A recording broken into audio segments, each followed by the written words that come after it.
Hi guys, I'm Becca Otis from Five Lines Pottery, and I'm located in Van. And I'm Ryan Durbin from RD Ceramics, located in Highland Heights, Kentucky. And welcome to Wheel Talk.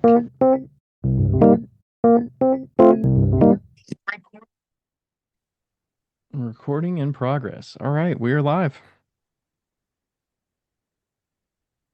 Hello, Becca. Hi. Hello, Ryan. How we doing? How we Hello. doing? You have hot news. Let's hear it. Oh, you didn't even want to, you just want to go for it? I mean, you can tell us your regular news and then the hot news. I mean, regular news. I'm trying to remember what we did. I went to tennis tournament yesterday, which was fun. It was very hot, but um, I had my first like weekend in a while where I had no commitments, which was really nice. Oh, So I was able to make a bunch of stuff in the studio, which felt really satisfying to throw a bunch of things on Friday or Saturday, and then you finish a bunch and you just got like like 3 to 4 boards filled with pots. So they're yeah. ready for a bisque kiln, which is, I don't know how to gauge just the enjoyment of filling boards up. It's hard to like put a value on that or like how satisfying it is to just fill a board and have everything fit nicely, whether it's boards with bats on them and they're just in progress, or if it's like finished pieces that are just drying and you're like, all right, we're done with that. We just got to get it in the kiln and we'll be good. But the pots are piling up and it's really nice. So very Nice, nice, happy about nice. that. So the news is that, long story short, I got a slip tank. Wow, I'm looking at it.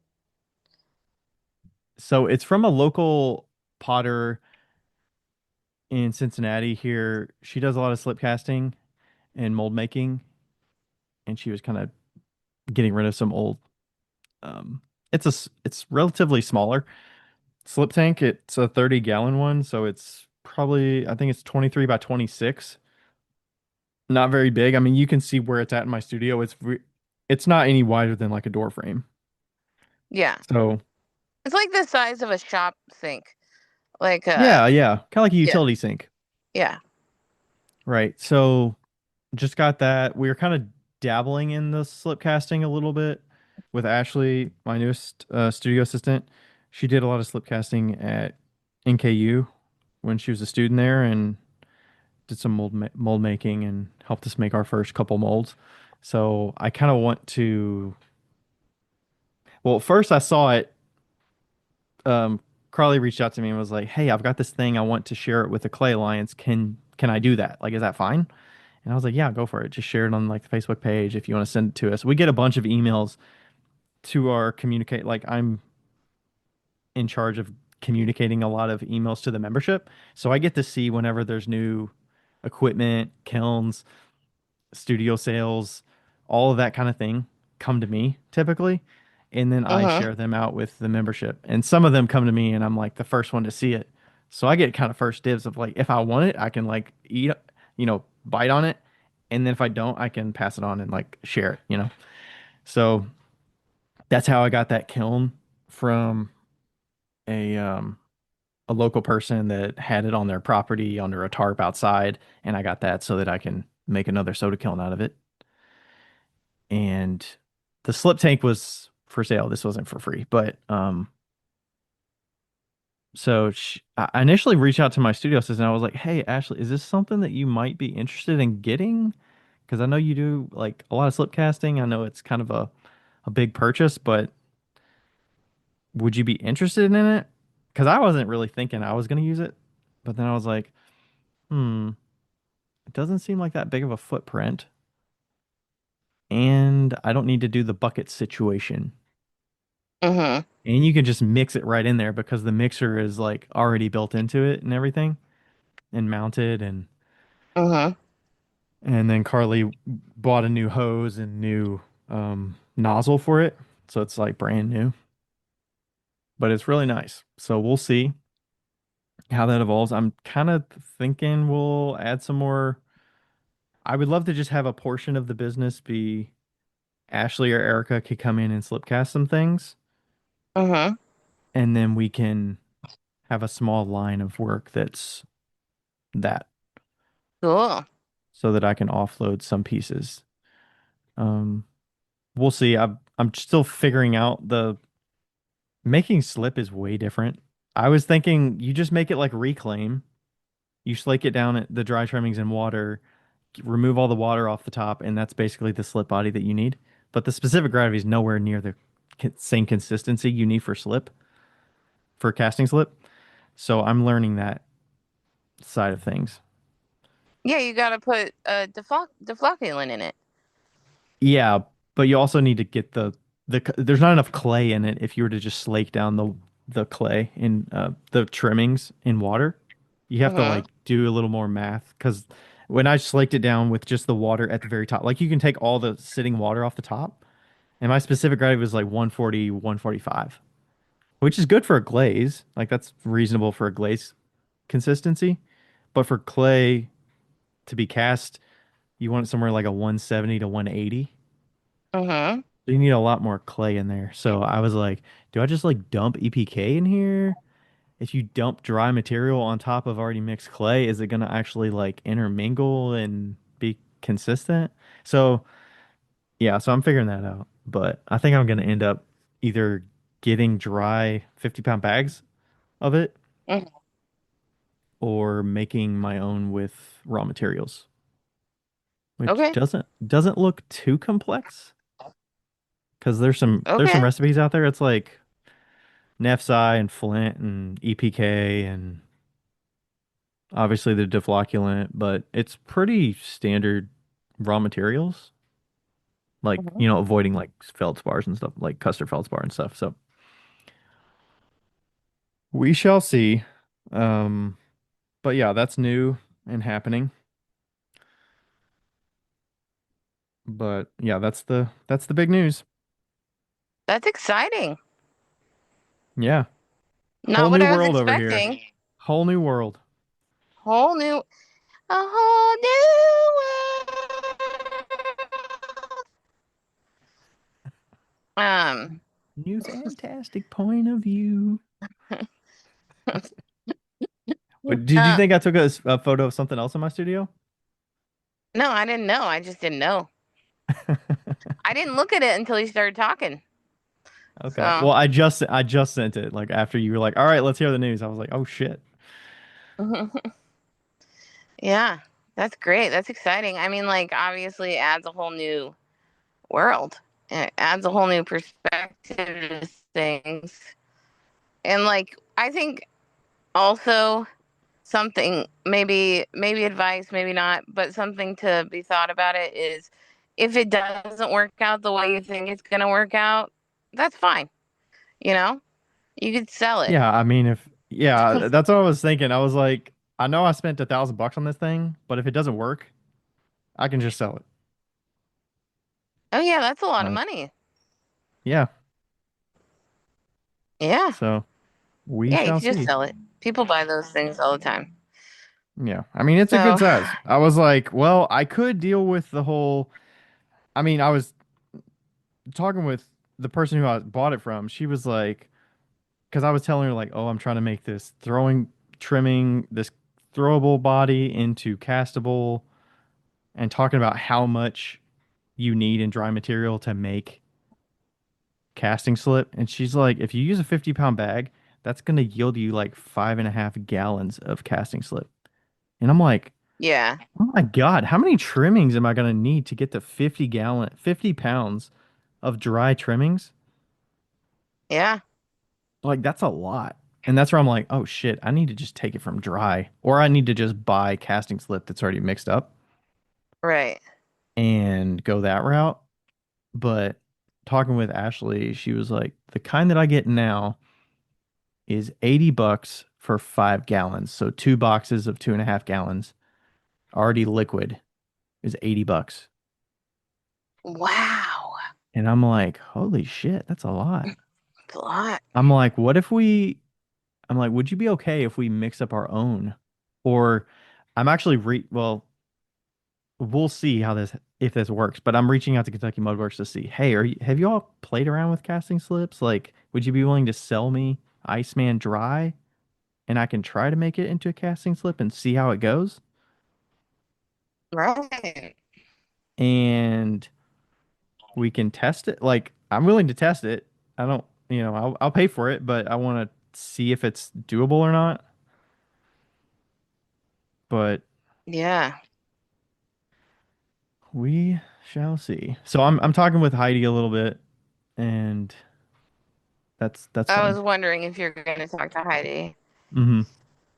Yeah, I'm starting with the white body because it's pretty straightforward. The speckled body, I don't even know if she's gonna hear this, but I'm like thinking, oh, I would love to get the speckled body, and I know she figured out some things to keep it speckled because I know that's an issue with the manganese settling, but I don't want to like ask her for the answer because I want to still feel like I'm making a good effort to just figure out the basics before I go to like an intermediate or advanced kind of question or Right, for sure. like technique when I don't really need to get there yet. I can do the white clay body and figure that stuff out, get that time in, work with Yeah, Ashley I on think you that, should do that. and then I can go to that point. Like I don't need to slip cast all of the clay bodies. I could just be like, hey, that's just a limitation. Like I'll just start with white. Because how am I gonna I'm not gonna clean the tank Right. anyways. Like changing that stuff out and all that is tough. So Yeah. yeah, I'm excited. It'll be slow moving, but we'll have some progress. We'll Maybe we learning should and get growing. Liz on and talk to her about her transition with doing both. Yeah, that would be good. Yeah, and then you can ask her all the questions that aren't like, how do you make clay, but like, Mm-hmm. Because she's kind of using them like, with slip casting, and she's also using some as like slump molds, sort of putting the molds on the wheel yeah, and putting the slabs in there, and then pushing them in, kind of like Jody's doing with the Jolly Jigger situation. yeah, But she's mm-hmm, doing it a little more manual, as far mm-hmm, as I know. yeah. But yeah, it's interesting. I'm intrigued. I've already made a big step, so we're down that road, wherever that leads. Exciting. Mm-hmm. So what's new with you? What's going on? Well, my luck has not gotten better. My unluck streak has now moved to my body. How so? I have I have some sort of a rash on my arms, and Preston thinks that it's um Preston thinks that it's poison ivy. Val was like, maybe it's a heat rash. You were like, maybe it's shingles, which I think we should put at our last. That's our last guess because I am vaccinated for chickenpox, but um Did you have chickenpox though? no, I was vaccinated. Oh, okay. That's the point. That's the point of getting the vaccine, to not have it. Um I always think it's kind of funny that I come from a very like conservative family, but we're very pro vaccine, like ultra pro vaccine. And I've always thought that was pretty funny. Um I feel like that didn't start getting controversial until the last handful of years. yeah, yeah, yeah. Because Like there's I some remember, very hippie folks that are not conservative that believe similarly. yeah, that's true, I guess. Yeah, cuz So I like wouldn't say it's very black remember and white in that aspect. I remember when COVID came out and we were talking about you and me were talking about vaccines and stuff like that, and then I called my mom and I was like, "Are you guys going to get the vaccine?" And she's like, "Oh, we got it 2 weeks ago." I was like, "Oh, okay, cool." um but anyway, uh It So, says it's still possible to get shingles after being fully vaccinated for chickenpox. Ryan, I don't want to hear about it. Um, So, and so so anyway, I have this rash on my upper arm, and it's itchy. Not unbearably itchy. I put some cortisone cream on it at work. That was nice, and like rubbed it with an alcohol patch, and then put cortisone cream, and then so yeah, that's great. And I'm exhausted because I took a nap before we started talking and couldn't wake up in time for us to talk. And um but I will tell you something that very exciting that happened today and this week. I As we discussed last week, I had a very unlucky streak, including that was included in that was that I had to buy a brand new power station for the van. Because my van's not powered off of batteries, it's powered off of a power station because just because. And um and so I found one on sale, and it was a good price. It was like $1,000. So I bought it, and from EcoFlow, which is the brand that I pretty much have exclusively flipped over to. And I installed it this weekend, or I think this weekend, and hooked up the solar and everything. Had to get like new cords and everything like that. But I was like, I don't know how this is going to go, if it's going to go good or whatever. I've been having to power it by a generator, like charge it by a generator. And because we don't have enough sun right now, and I'm also parked in the shade. But all that to say, my old battery, I used to run out of power all the fucking time, and my fridge would turn off. hmm And so like I've lost a week of food multiple times. Most of the time it keeps its coolness for a while, so it's fine. Like it's not like I don't freak out or anything. I'm just like, okay, well, when I get back, I'll turn it on and get it back to temp. But today I woke up and the new power station was at 2%, and I was like, well, I guess the fridge is gonna, you know, as Becca drops off the call because her phone died or something. Oh, she's back. are you fucking kidding me? Did the power station kill your phone? Can you hear me? What? Did the Yeah. power station kill your phone? You dropped off. When did I drop off? You just dropped off like a second ago. You were only I, gone for like 10 seconds. what was I saying? You were saying your battery was at 2% and you were thinking that your fridge was going to Yeah. go out.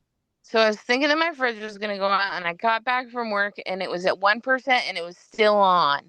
The fridge was still on, and it was taking in power from the really cloudy sun, and I was like, "This is a fucking win." So Is hanging on for yeah, that dear was pretty life. exciting. Whew. It literally was hanging on by a thread, and so yeah, pretty stoked about that. And I've been throwing mugs. I've got like 32 mugs done, I think. So Mm. that's pretty cool. Like bisque fired? Gonna paint. They're not bisque yet. They're drying. Me and Preston have to figure out the bisque fire situation, like how much money I'm supposed to pay him and stuff. So he gave me that job. Mm. He's like, "You get to figure out that." I'm like, "Okay." So I get to figure out a payment schedule for the people in the studio Yeah, for 30's firing. 30's pushing it a little bit with that mini kiln. But Yeah, I mean, like, especially these mugs because they're not really tall. I could probably fit six in for a bisque. It's too much. So mhm. I'd rather just use a bigger kiln. And if I was in a financially capable spot right now, I'd just buy an L&L kiln, but Yeah, I'm not. you're in a So community here we are. studio. You pay for a membership, so you know.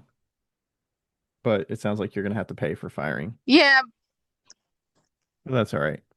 yeah. I mean, like, it's definitely a situation where I could absolutely buy a kiln and we could hook it up and I could just pay for all the stuff, all the power, you know? But that's later, not now. So, yeah, Okay. So mugs are that's happening, pretty much what's and going on. It's you're doing raining. that to help make up for the buying that $1,000 power bank and other things. Yeah, and to get surgery soon and other things. But So really just to dig the hole that I've gotten myself in to dig myself out. right. So did you have to just toss the old power bank, or did you just did they have a warranty or anything, or is it just like lost money at this No, point because remember, that died? no, no, it still works. It still works. It just wasn't bringing in enough power. So I'm still trying to figure out what I want to do. It's actually just sitting in the van right now, taking up space. And Oh, okay. so I'm considering like whether I could, I don't know, transfer it to the back and like use it as a bigger power bank in the back, or Okay.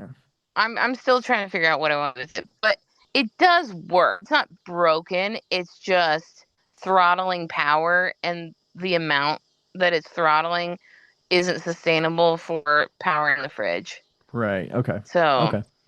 Because I was wondering if that is something yeah. you would And advise for people buying these kind of equipment, that you would say, this is what you should look out for when you're buying it so that you know that it's going to hold up long term for what you're needing it for?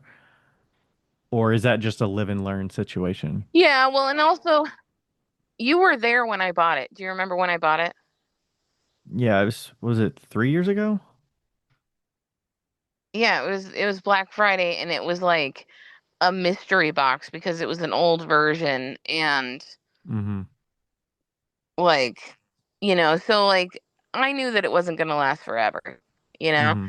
And I'm pretty sure that it got too hot and that's why it started throttling the power. So it might, what might happen is it might just start working again sometime soon. So, you know, Hmm. um but this other power station is the one that like a year after I bought the Blue Yeti one, I was like, "Oh damn, I should have bought this one." So, I'm Yeah. okay with the purchase because it was gonna need to happen anyway. It's kind of like I would use it until I could no longer use it anymore, but like figuring out what I'm thinking of, like the tiny scale compared to what you're talking about, but like my electric toothbrush, I'm like, this thing barely stays powered for a certain amount of time. I gotta like I used to be able to recharge it once every like 2 or 3 months, and now I gotta recharge Yeah. it like once a week or whatever. And I'm like, okay, batteries just degrade. Like these things are not meant to last you for like 15 Oh, years. They're they're absolutely. meant to last Like, you like 5 years is pushing it. But how long do you go to where you're like, okay, this is the end of its life, rather than, okay, I just need to put my toothbrush on a charge every single night so that I can use it for the next couple days. right. And when you're in my situation, it literally like is costing me money if it's ruining food, you know? Exactly. Yeah. So like, yeah, and yeah, exactly. And I'm like you too. I'll just leave it on the charger, most of the time. But this is not that case. And so, yeah, it Yeah, is. you can't do that. You're relying on the sun and, okay, unplugging everything that doesn't need to be plugged up just so you can leave enough power for the fridge, you know? Right, exactly. And like, um and also, so these power stations typically have like 1,500 to 3,000 cycles. Okay. So that's going up and then going down. Mm-hmm. And I've had this power station for 3 years, and every single, I would say every other day, it cycled up and then cycled down. So, What was the cycle numbers you said? 3,000? well, mine, the new one is 3,000, but the old one I'm sure was 1,500. 1,500 cycles completely up and down. Yeah. Okay, so And so, 1,500 divided by 365 is going to give you a lifespan generally, right? How long, how many years it's going to last? And it was refurbished uh, about 4 years. about 4 years.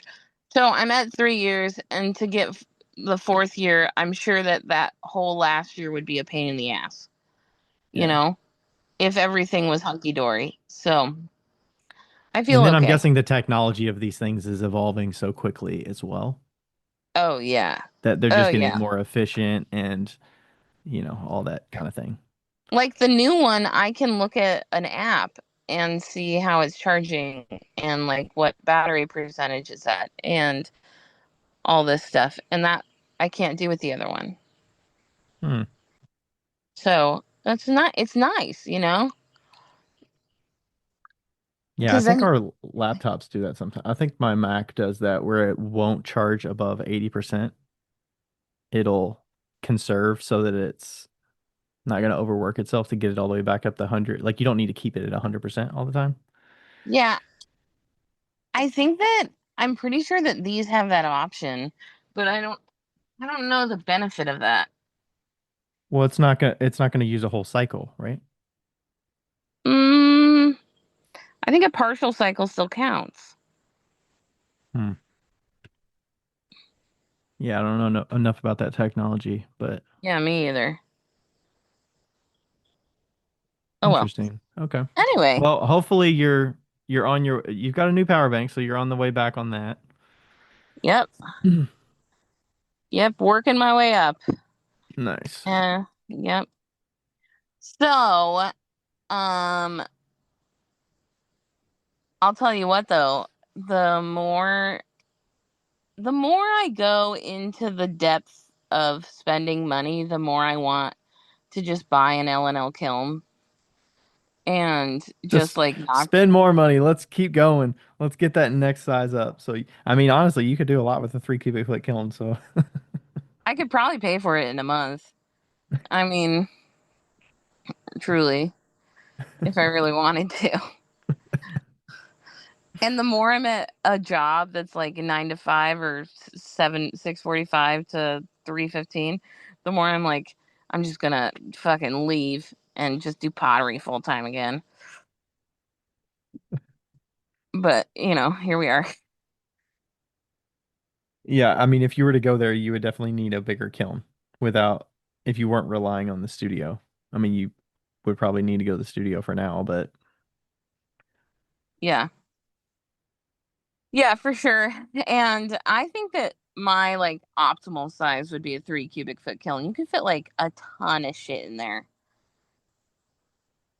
Both of us operated out of a 3 cubic foot kiln for a long time. yeah, I think my first one was one of those stackable scuds that was a kiln sitter with it had a blank ring in it, so you could make it a Hmm. little taller and fire a bisque. But I still think it was right around that 3 cubic foot. I had that Duncan teacher kiln for a while too. That was 3 cubic foot. I glaze fired that one and everything. That's a Yeah, good one. so did I. But man, how nice would it be to have one of the new L&Ls? Like, fuck. Brand new Yeah, stinking kiln was so shiny. And shiny. You get the controller on it, so it's nice and consistent. yeah, like Preston and I were talking about, like, he needs to figure out how much money it costs to fire the kiln. And he's got like an old scut. And he's like, I don't even know how to do it on that. And I'm like, it's just in the menu. He's like, no, it's not. They did not have it in there, you know? And like to be able to just like easily go onto the screen and like plug in all the things so that you Hmm. can see is like such a blessing that you don't even realize until you don't have it. Yeah, I guess the hardest thing you got to do is figure out your energy bill and look at what your kilowatt hours cost is, and that's pretty Yeah, much all you need. The computer is going to do the rest of the work to figure out exactly. the math. And like that's so handy. Like it shows me how much it costs to fire like my kiln every single time it fires, which is like $3, by the way, maybe. Nice. Even Yeah. less if you were if you had it on a power bank or something like that. I don't know if people are doing that, but Well, that's actually why I originally bought the generator to, if I needed to fire the kiln. So, hmm. yeah. Yeah, and then I don't know if any folks out there share their kilns or fire for people that aren't in a community studio, like a kiln share situation or like this exact situation where you're trying to figure it out. But there you go. You know how much Yeah. investment it takes. Yeah.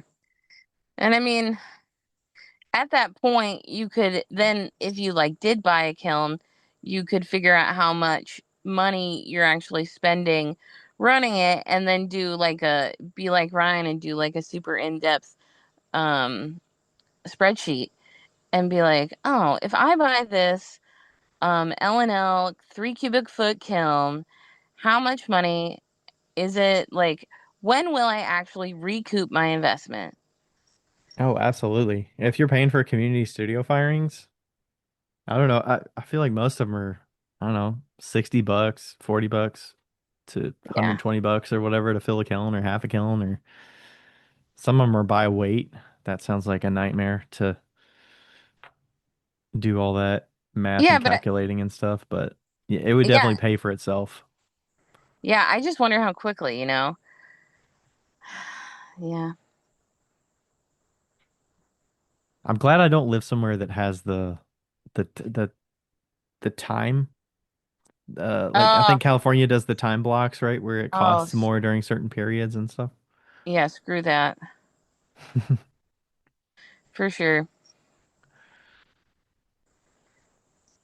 And then they've got all that support on their site. They got the videos, the guides, all that knowledge base they've been working on for a long time, probably a few years now. The site's definitely improved over that time. And you can look up, even if you don't have the Genesis controller, they've got videos of, installation instructions and checklists and ventilation, operating your controller, all that kind of stuff. So maintenance. Maintenance. Oh gosh. This cat is crazy. Anyway, Ryan, where can you go to find all that shit? Hawkins.com.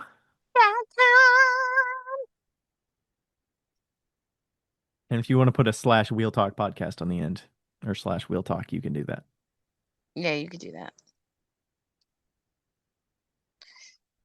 P.S. Tammy is growing so big. Tammy's like the same size Bobby was when you got him now. It's a good size. It's a chaotic size. Bobby's not really grown that much. He's still run. Rachel's thinking that he's not going to grow anymore, but I feel like he's kind of the same size as Autumn, actually. Yeah. Yeah, he looked like he was going to be a chunky boy. Yeah. He's relatively similar, I Tiny. feel like. Well, Tammy's Lloyd 2.0 and he's going to look like a fucking rabbit. So I already know it. All right, are we going to Maker of the Moment this time? Maker of the moment. We're back. We took a couple weeks off for the tools episodes, Yeah. and we're ready for a maker. Do you have yours handy? Um, I am getting destroyed by a cat right now. Um, okay, you bitch. Please stop. Uh, I do have mine handy. Oh, you changed everything, right? Okay. So mine is, we did his wife a couple, like a long time ago, and then I put this on because his thing, his profile looked really cool. So it's William DePau, and you did Mm-hmm. his wife, right? Yeah. What was And the Instagram is Spilliam72, Spilliam, and then 72. And I'm just taking a guess here, but I think he might have been born in 1972.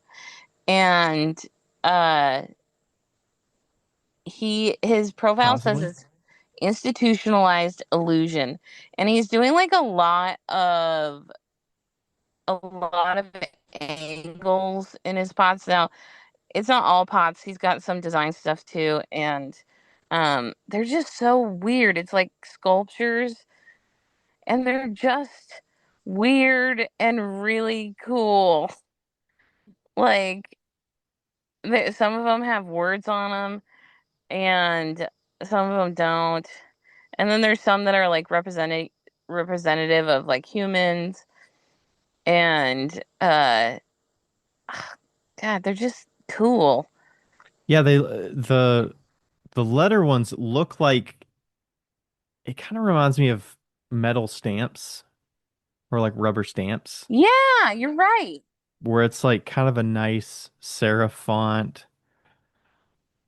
or is that the right word? Serif or That is right. sans serif? I don't know. Sans serif means there isn't a serif. Serif is the little cheek Well, yeah. thingy that comes off. Yeah. Yeah, so it looks like yeah, stuff that you would stamp with and it's on sculptural pieces. So it's kind of like I don't really understand that, but maybe if you saw more of his this might be where an artist statement would help with some of that. But yeah, it's very clay forward. I don't see a lot of non-clay stuff in here besides just drawings and stuff, but Yeah. kind of inspiration photos. But yeah, a lot of hand building in here. Probably some wheel thrown, but mostly hand built, it looks like. Are there, yeah, it looks like I don't see a lot of, yeah, it looks like it's oxidation fired probably. But yeah, a lot of big Yeah, pots. I think so. Yeah. Yeah, I did, I shared his wife a few weeks ago, I think. I forget what her first name was.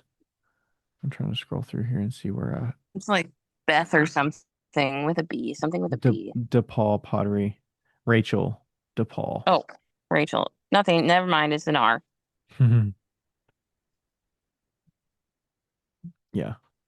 Wonder what it's like with both partners doing ceramics. Like there's a lot of creatives on both married married creatives, but both of them doing clay. It's interesting.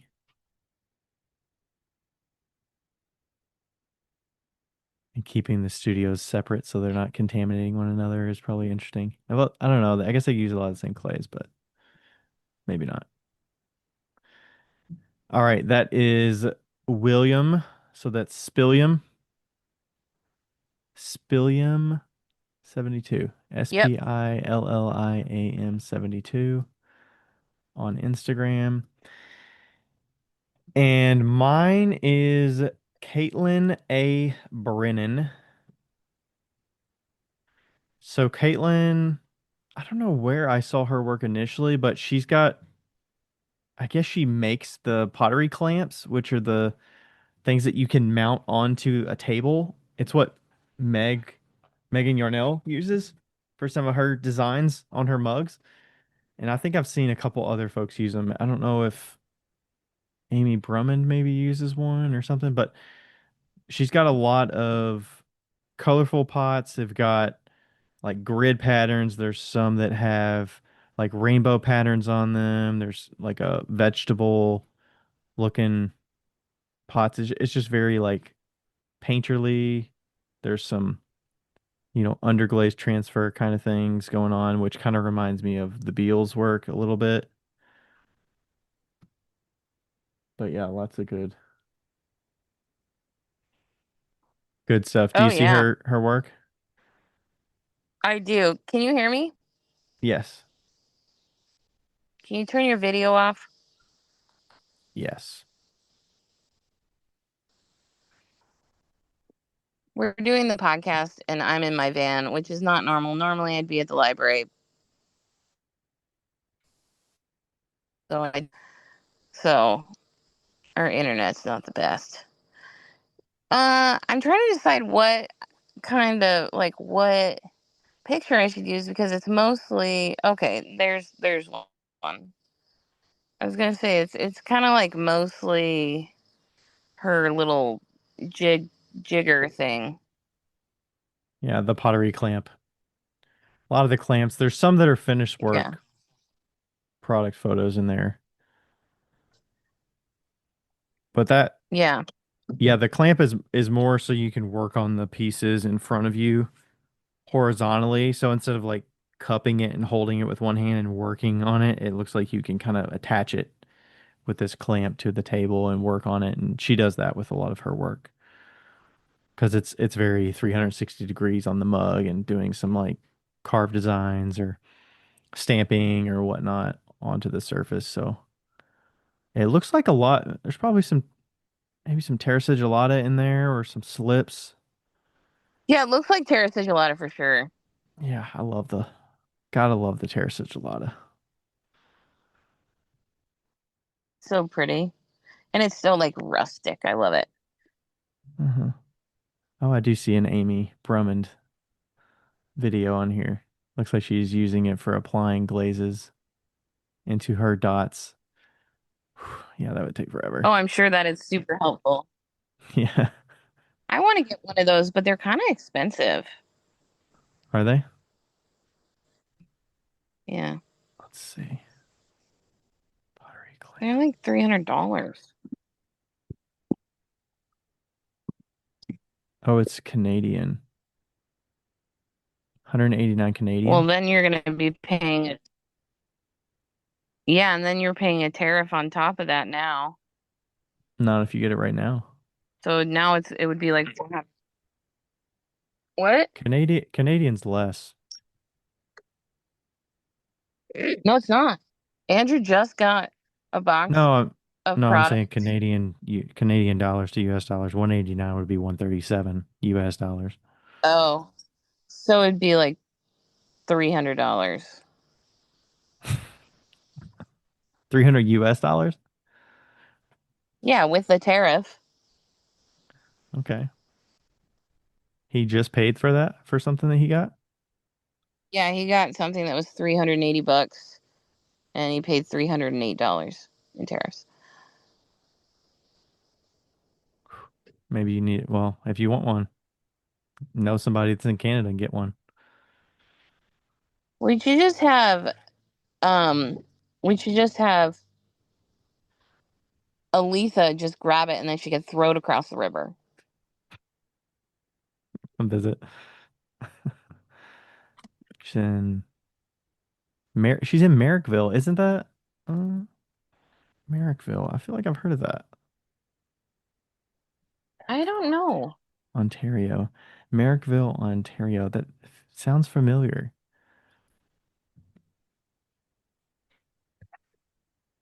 Okay. Anyways, she's in Canada.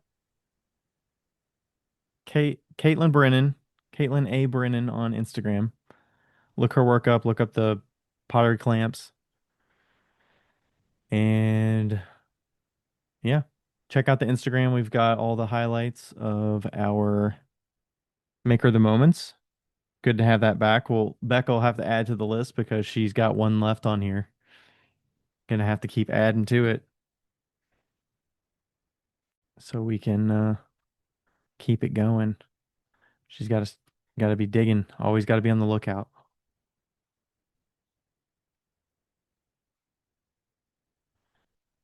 All right. Can you still hear me? Oh, she's on Yeah, another. that was definitely She's my fault. she's on another device. I'm Do I not. need I'm not on another device. do I need to remove the other one that I see on here? What? There's Oh, another one? there we go. There was a third one. Oh, that was probably because I clicked the link this time. We're good. We're having a real bummer. Like, we're having a real hot mess moment right now. I'm so sorry. I was trying to get my internet to work better, and then I exited the Zoom app. I apologize. All Okay, right. anyway, Are we good to move on? we're good to move on. All right. Maker of the moment in the books. We've been talking about our newest sponsor. Yes. We're still waiting for a discount code. So hopefully by the time this comes out, we will put this in post with a discount code just for you all. Yes. But Sula has joined us and they're kind of they're known for the studio bags that they have, but they also have some other accessories. But we're happy to have them. We've got multiple Sulas each. Erica even has a Sula in the studio. I'm sure that's pretty useful for you in the studio these days, going in and out of the van. Or maybe you have a spot in the studio where you have dedicated for yourself. But Yeah, I do have a spot, but I brought my Sula bag to work and started using it at work, and it's great. are you like packing your lunch in it? No, I have a lunchbox, but so for work, we actually like we'll go to different jobs around the warehouse, and and we have this like clipboard with our time card, and then pencils and pens and your knife and gloves and like work gloves if you need them and your water bottle and all that shit. And so I was like, after we talked about it a couple weeks ago or last week, I was like, that would be such a good idea to take it to work. That way I'm not like picking up a bunch of different shit. I'm just like grabbing a bag and moving it. Yeah, that's perfect. And yeah, and I even like got I have my pills that I have to take every day, put that in there, and yeah, it's working out really good. Sweet. Yeah, that's a different use for it. I have the I have my show this weekend. I'm thinking about taking it to my show. Thinking about what I want to put in there. I don't know that I can't quite fit my money box in there, but I think I could Mm, probably take some, like my rechargeable battery, probably right. like a notepad, um Snackies. maybe some snacks, probably some batteries for the fan. I think I might be able Yep. to pack some of those. Um Probably some scissors or like zip ties, those kind of things for the booth once we get that set up. Yeah, I mean, I think it would be a great bag to kind of like always have on hand with all those little things that you might need, like a kind of like a tool bag for your booth, you know? hmm That's a little more mobile than like a hard-sided. I have like a Yeah, for sure. plastic one, but it would be nice to have a little, like it's always good to have like a little screwdriver or Yeah. something like that like if my table screws are messed up or the Yeah. tent, some of those screws on the tent get a little loosey goosey. Yeah, and like a wrench that's the right size for the bolts, and everything like that. Because you never know when that stuff's gonna just completely break down. I used to use a just this shitty ass canvas bag, and man, if I had a Sula bag instead of that, woof, my life would And be it's a little stylish too. They got 25 or very more stylish. colors. Yeah, the one I have at work is the Sarah Anderson uh Oh, nice. special edition one. But yeah, they have like 30 plus colors, right? 30 pockets, but 25 plus colors. So they have 25 plus. limited edition seasonal releases of colors. So the collabs from NCECA or like that's the Sarah Anderson one Becca's talking about. I have the Hope Lemiansky one. There's also a Diana Adams one and a Becca Sands, I want to say. Rebecca Sands is the other Yeah, one. yeah, Becca Sands. And all Yeah, the colors, all the pockets. 30 pockets is the 30 you were thinking of. yeah, they're great. So one of my favorite things about the Sula bags is when you open it up on the very bottom, it just says "You do you," Yeah, I and did I notice think that. that's Are they really all, do great. they all say the same thing on them on the I inside? think so. Yeah, Yeah, I'll have to check. I've got yeah, Three of them. I guess I could just look at them and Do see what they I say. kind of wish it said you do you boo?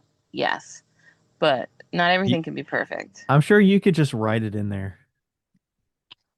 I should write it in with like a Sharpie. That'd be funny. I could see you doing that. I accidentally said that to my boss once. You do you, boo. That was fun. So Ryan, So Becca, wait, are you there? I'm here. Jesus Christ. I'm here. Um, Were you gonna ask me what the where can you website find this? is? Thing? I was. Sula.co. S sorry, double O double L A.co. CO. What was your Boom. jingle? Do you have your jingle? Do you remember your past I don't jingle? have my jingle yet. I don't have a jingle yet. I gotta Okay. figure it out. Stay tuned for the Still, jingle. We have a few weeks. You can stew on it a little bit. if anybody has any ideas, feel free to message me. Um, I feel like I've gone through my like library of funny songs, but I was trying to think of something from like Mary Poppins because it reminds me of like a Mary Poppins bag, Yeah. you know? There's probably So, there's probably some little nuggets there that you can do yeah. little references that people that know Mary Poppins will get. Yeah. Hmm. And also, I don't know if you noticed, but I was looking up some ways that we can get Taylor involved to do some ad scripts for us for Sula. Ooh, So I so we didn't got see that. we got some ideas cooking, and I think you'll be hearing Taylor join us on future episode with some very professional voiceover ads recorded. So Hooray! Taylor so does the best voiceover ads. look forward to that. Yeah, and we're gonna do the book club soon. We should actually tell people about that. Yeah, Um, so we are covering Boy in a China Shop, which is from Keith Brymer Jones. If you don't know that name, he's from the Great Pottery Throwdown. The Great Pottery That's right. The Great Pottery Throwdown, yeah, right? yeah. And he's out of England. We're gonna And read that. We're reading it actively right now. We're gonna record it here at the end on the of 25th. August at the end of August. So look out for that probably early September, Yeah, early to mid September, something like that. yeah. And Ryan had mentioned that he wanted to have Keith on the podcast.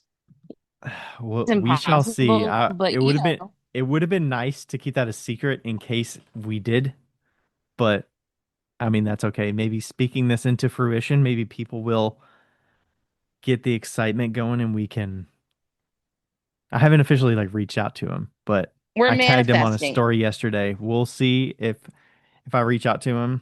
He has done some different podcasts before, so we shall see. Maybe it'll be a little 1 hour situation so we don't take too much of his time, or maybe he's willing to give us some more time, but Yeah, we're manifesting. Now, do we think it's going to happen? No. So it'll still be a surprise if it does. well, there you go. It will be. It will probably not be on that episode, but it will Yeah, probably be a follow-up situation. yeah. But I would love, it would be so funny to see me and Taylor with Keith. So, oh my Yes, God. Taylor's very excited. If we can get Keith on, they're looking forward to that. Yeah, for sure. Okay. Onward to our topic for the day, which comes to us in the form of a listener question, which Becca had some good ideas of how we can kind of migrate it a little bit to some bigger Yeah. questions, which I liked. So this one came from our buddy Cool Guy Charlie, which is Charles on Instagram. He's come to a couple of my soda workshops. And we've answered some questions from Charles before. I'm sure he's listening to this. Oh, he listens to a lot of the podcasts. So thanks for the question. I did already answer him a little bit because we talked about it when he was here for the last workshop. But the question reads, a couple of friends and me are grouping up and want to become a stop on the pottery pop-ups at the upcoming NCECA. What would you recommend we do in order to make it happen? Y'all seem to have connections everywhere and are the best to ask. Thanks again and can't wait to see everyone again at NCECA next year, which for anybody that doesn't know is in Detroit, Michigan. Hmm. I will So not be NCECA there. NCECA 2026 is in Detroit, Michigan. 2027 is in Baltimore, Maryland, and Becca will not be there. I mean, unless for some reason I don't have a job, but I The plan for now won't be in there. August is that she will not be there, but Yeah.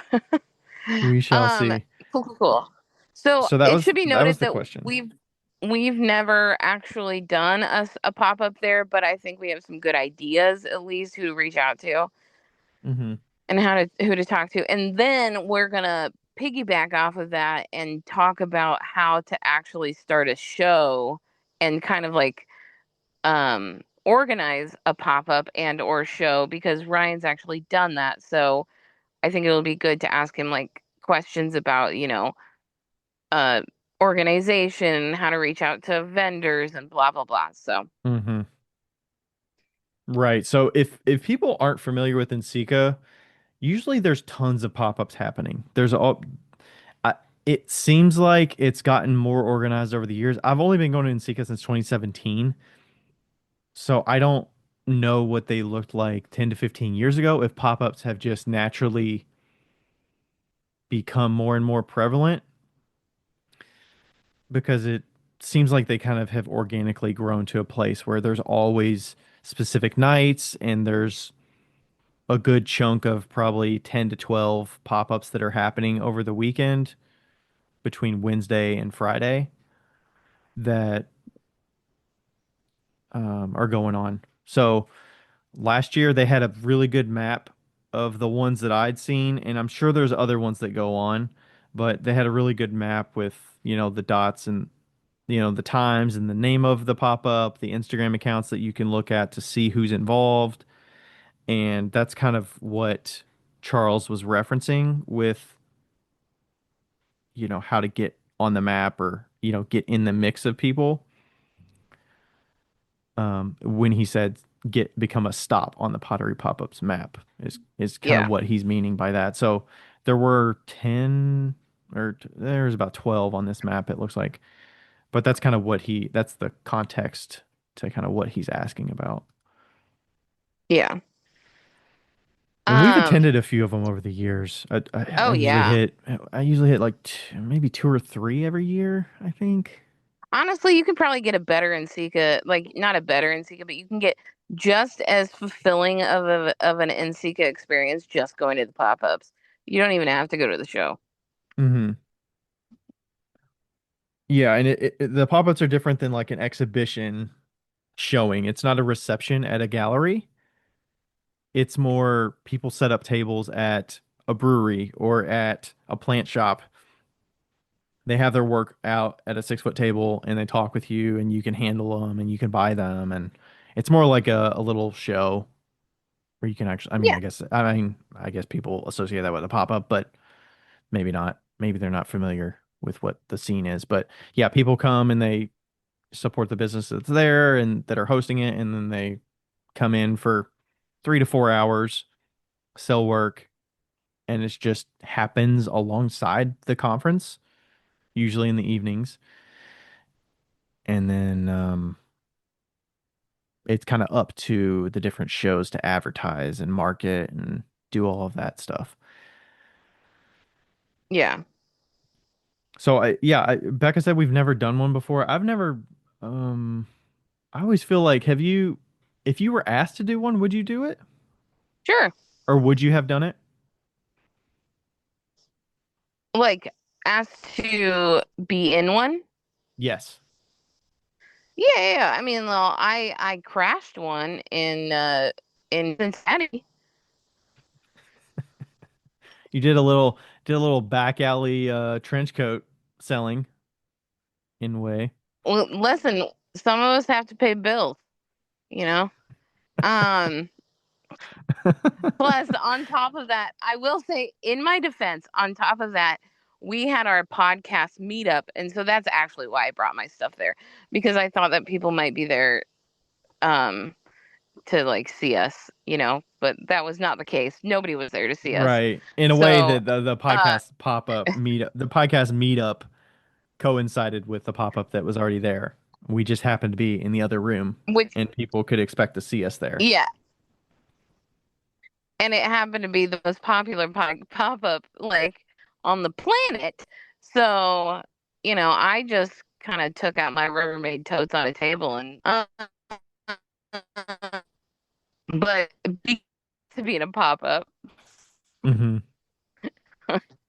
I did consider like maybe setting one up for Detroit. I think it would be funny to have a pop up that is like for like the people, the rejected people, Hmm. like and you're only allowed to be in it if you've been rejected from a pop up. Like I or feel like that me and Heidi were talking about it. We could name it the basic bitches for like people that just make basic pots, you know? And yeah. I think there's some different shows that go on. I think there's one in Louisville that happens that is the same weekend as St. James, and I can't remember what it's called. I want to say it's called like the un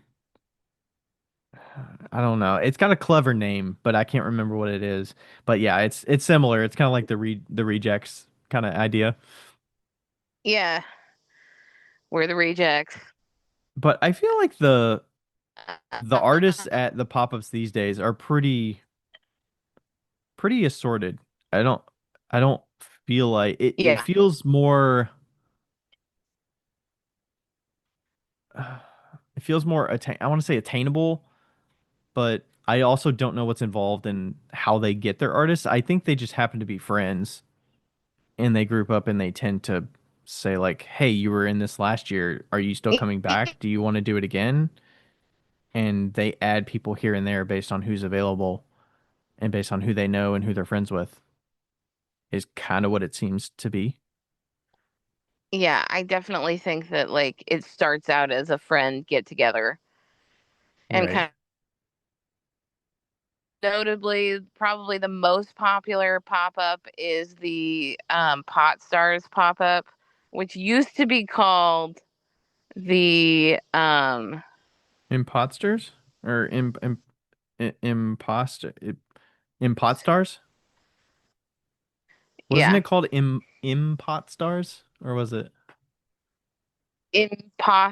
imposters or something like that. Yeah. And um yeah, so I think my first recommendation would probably be to reach out to their Instagram and be like, "Hey, who can I talk to get on this map?" You know? Hmm. And then if they say you can't be on the map, be like, "Screw you." I don't know. But I'm sure Yeah, you can be on the map. when he when he asked me, my recommendation was do all that you can to be a pop-up that would um that shows that you're doing your due diligence to get a venue figured out, to get your artists figured out, to get all of your ducks in a row so that you're very organized and you look like you've got your shit together so that they would want to add you to a map. If you Yeah. start at zero and you say, we have a few friends that want to do it, how do we get on the map? And they say, well, where are you hosting it at? And you're like, oh, well, we still need to figure out where we're hosting it. We don't know where to ask. Where are you all doing yours so we can look and ask places around you? Like, I think these pop-ups are already 2 and 3 steps ahead of you because they've got their artists already figured out because they've done it before. They've hopefully been reaching out to places. I'm sure they've got to divvy up the work to reach out to 3 to 4 different places each for each pop-up or whatever and figure out what's available. Nail that down like super early and Yeah, then kind of work that way so that even if you're like, hey, where's everybody else's pop-ups at? You can say, well, we already have a place nailed down, and having something close to the convention center is always going to be good. nice. And I'm sure there's like popular areas where Yeah, there's a lot of those kind of places. So I was recommending like do all of your work so that you are very organized and don't rely on them to add you to the pop to the like would you do the pop-up if you weren't on the map? And if you would, I would go that route. Like assume that you're not going to get on there, like low expectations, that's and what I would then say. like set up your Instagram account maybe, get that going, get your artist figured out, you know, maybe divvy up among the artists. Hey, can each of you reach out to one place and see if we can, get a feel for whether they're available or not? And kind of, I don't know if the right word, like grassroots it or bootstrap it or whatever, where you're just getting going and share the work amongst you all. Do you know what would be the best fucking pop-up? What's that? Do you know what would be the best pop-up, in my opinion? What's that?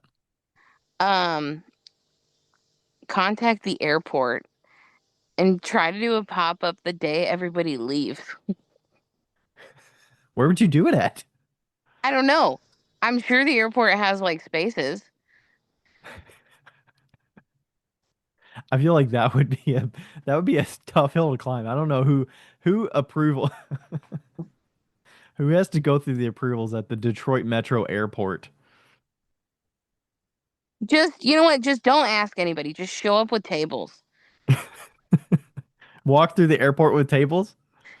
And no, just be at the beginning where like people check their bags. Oh my gosh. It's perfect. Yeah, I'm sure people want to get to the airport and shop a little bit and then be like, "All right, I got to get on my plane. Don't mind Okay, don't mind you all out front of on the baggage claim or the terminal."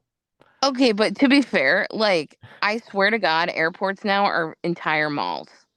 Like they're full malls. They Like, are. I would not recommend just popping up somewhere random like that if you want it to be successful and don't want to get kicked out. And I don't know if there's things you're breaking by doing that, but yeah, Becca's route is very dangerous as far as reputation is concerned. And especially airports, I don't want to get banned from an airport. do it in the yeah, do it in the parking lot at the airport. You remember the Sacramento NCECA and Isaac and Andrew Linderman did a pop-up on the top of a fucking structure I did hear about that. Yes. and then they got kicked out. But I'd like to say that that is the true definition of a pop-up. And that's how these all started too. Like people would just like fucking be like, "Hey, I got pots in the back of my car. You guys want to sell shit?" Question is, how do you get people there? Because there's so many things going on at the conference. You have to have Word of mouth, bruh. you Word of have to mouth. have a reason. Like there's always going to be random pop-ups that are happening through individuals' Instagram accounts that aren't even organized into an official pop-up Instagram, and people are Right. advertising leading up to it. They just say, "Hey, we're going to our hotel room. You can come to this hotel room during this time and get some pots. There's going to be three of us there. Come get them." And like, what's going to draw somebody to come to your hotel room for 2 hours to buy something from you? Tell people that there's cocaine there. Be like, we have drugs, but don't have drugs. Becca can't see me. My hand is over my eyes, just head in hand, shaking my head. Okay, but seriously, that would be the best way to get somebody there. Like, just be like, hey, we have free weed. Let's fucking go. Weed and snacks. I would say, you know what was a really good advertiser thing is that like um well, people trade all the time, so you could like get little things that you could trade and trade with a card about the pop-up at NCECA itself. Um I remember you could there's like high it was somebody hid stuff at NCECA in Cincinnati, and I found a little magnet and I got to exchange it for a gift. Mm. And Oh, that was a little. Was that the Tiffany? yeah, that was Tiffany's. It was like a little gem on a card, and the card was advertising the pop-up. And in order to get something, you got to keep the gem, which was a little magnet, but you could also claim it for something else at the pop-up. So you had to come get it yourself in person. So it got you there. Yeah, it definitely got you there. And I think was it somebody I know got another gem? Was it you? And then you gave it to Rachel, and then Rachel traded it, and she got like a cool magnet, and I got stickers. Hmm. And but then I traded a mug, so it worked out, and we're friends now. But I like that idea. Yeah, little make your little trinkets. Um, Charles always makes these little pinch pots that say pot on them, so you have a little pot in your pocket. So you yeah, can they're so cute. so you could have something like that, gives people a reason to come, maybe divvy it up with the other people that are in the pop-up that each person makes a little trinket thing to help advertise, and Yeah, you could just put those around places.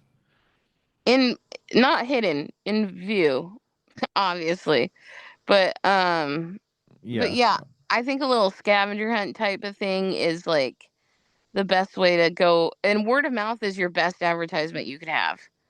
Hmm.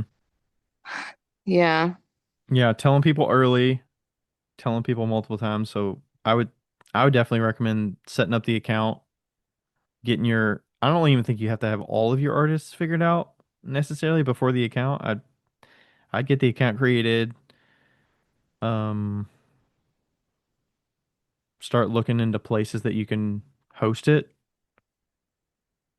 I don't know what goes into hosting at those locations if you've got a I think some of them you have to pay a fee to rent them. I would guess most of them. most of them you probably have to pay a fee to pop up because you're just randomly around their space. And Um, then sometimes they have to have like a drink minimum. mhm. Uh, I know so Rheingeist in Cincinnati had that. That was the big pop up that we went to for Pot Stars. I think they had a minimum, maybe. yeah, and they were like, we have a drink minimum, and everybody like, and they're like, make sure you drink a lot of stuff. And I like walked in, and I was like, they probably hit this fucking minimum in 5 minutes.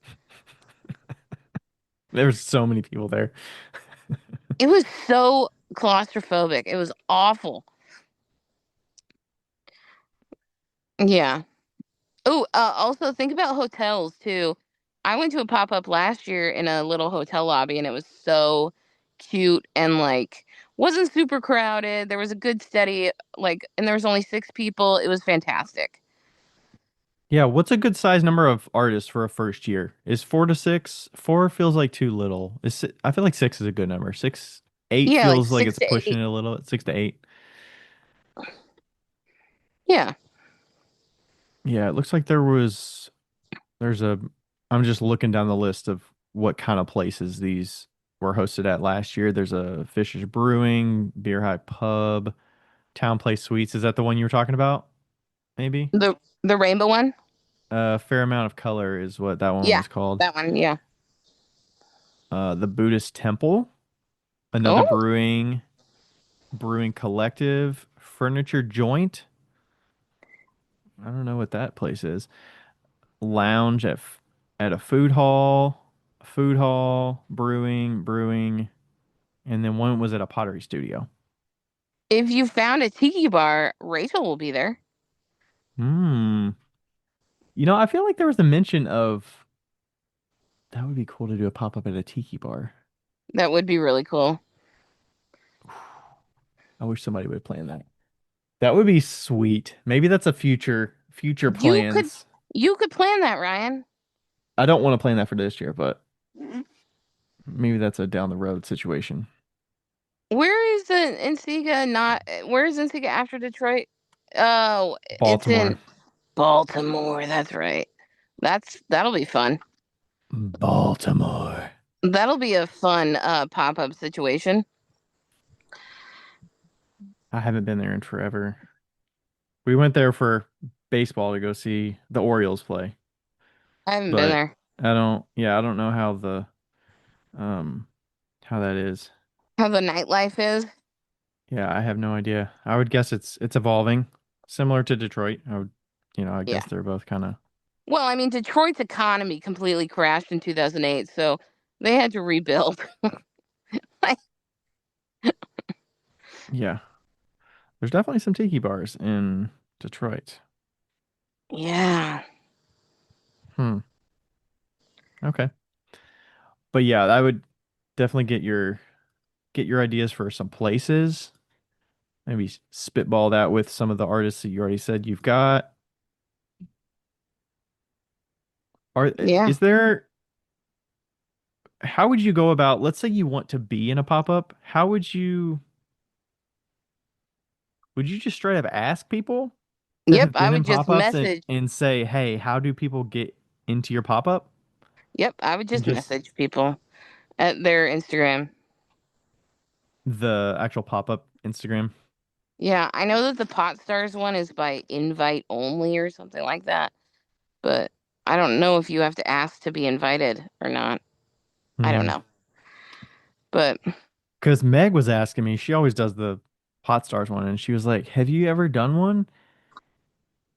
And I said, "I've never asked. I've never been invited. I feel like I would want to be invited. I don't want to be that guy to ask, especially if it's halfway across the country. I don't want to have to travel with that much stuff. But if I'm driving, that's more doable. yeah. But the commitments for doing the shows, some of it can be a lot, and I tend to be doing a reasonable amount of work within the conference itself, Right. whether It's it's so being in a at exhausting. a booth or doing a talk or whatnot. So it's just another thing on the list that I'm not going to say makes it less enjoyable is a little hyperbolic, but stress adds more stress, I think, Right. For sure. Yeah. than is worth it for the. But I mean, some people have really good success. I don't know the range of, revenue that individual artists are making at the range of the shows here. Like some of them are probably taking home 5 grand from a pop-up or more. Absolutely. Some of them Absolutely. are probably taking home $500 maybe, you know. Yeah. It's a complete range. Just like any show you do, a lot of it's dependent on who's coming to the pop-up, especially if it's your first year. Start with those low expectations, build it, get it to a point where you're like happy with, the organization part. You're figuring out how to work with the artist. How do you want to go about inviting people or including people that you feel like adds to your pop-up, or would be somebody that like what what boundaries do you want, or do you want an application process? How do you want to do it? Right. Exactly. Do you know what also you should be on the lookout at NCECA for? What's that? Speedball boss ribs. The Speedball Boss Ribs. Yeah, they're going to be on display, I'm sure. They're being Oh, unveiled in September this year. yeah, they're going to be so on display. On display and probably some demos going on. Lots of demos. They'll be adding boss ribs to their existing boss base, the boss base tool for your centering and opening needs. They got the boss ribs for, your centering, your opening, your, hand strain, those accessibility tools they've got.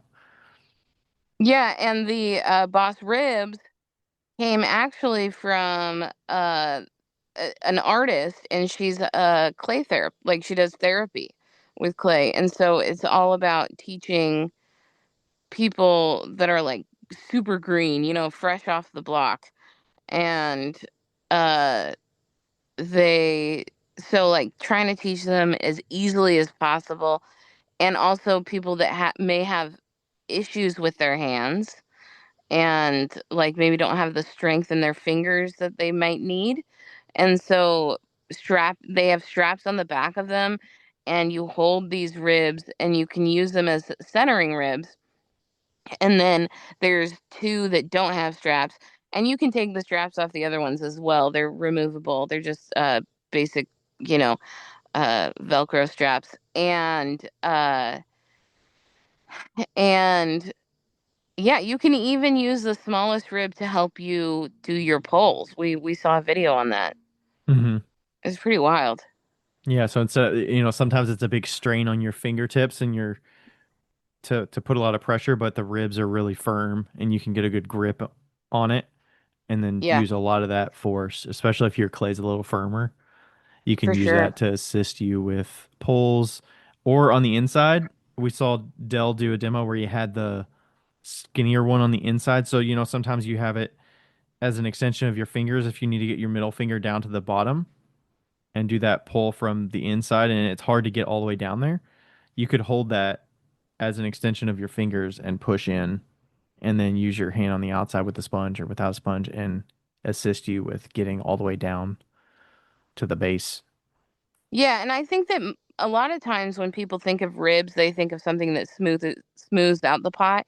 You don't necessarily think of it as an assist, and these are very much an assist. Hmm. They're yes, you can smooth your pot out with them at the end, but it's very much a helping tool, and it is a tool. It's not You're not cheating. You can't cheat at something you don't get a grade in. And it can help you save your hands, your wrist strength. It can help a lot of things. And like the thing that I love about Speedball, and I think that Ryan agrees with this, is that they try to make tools that are really accessible for people that not only financially, but like maybe don't have, maybe have like issues with like arthritis or carpal tunnel or something like that. And also, like, if you're teaching kids, it using a tool first can really help somebody realize what something is supposed to feel like. You know, Hmm. if we were teaching correctly, we'd be teaching backwards, because you can't really know what centered feels like until you've done it. Like, you feel it, Hmm. so this is kind of a way to do that. Teach backwards, and then once you like get it, then you can kind of like move from there if you want, or you can continue to use them. Hmm. Yeah, I would say it was definitely a learning process to get it how it works for me. And then Mhm. certain sizes work better. Obviously, it depends on what size clay you're using, how gritty your clay is, how smooth it is, figuring out the right positions. But I could see once you get the hang of it, especially if you're in a community studio that does teaching, you've got a variety of students of skill levels and strengths and different hand, you know, abilities and everything like that. Like I can see you going to some of these tools to say, hey, why don't we? I know you've had trouble with this. Why don't we try one of these that we have in the studio? Doesn't mean every single student has to have one in the studio, but maybe it's something you can go to and say, hey, why don't we try this and see how it works for you?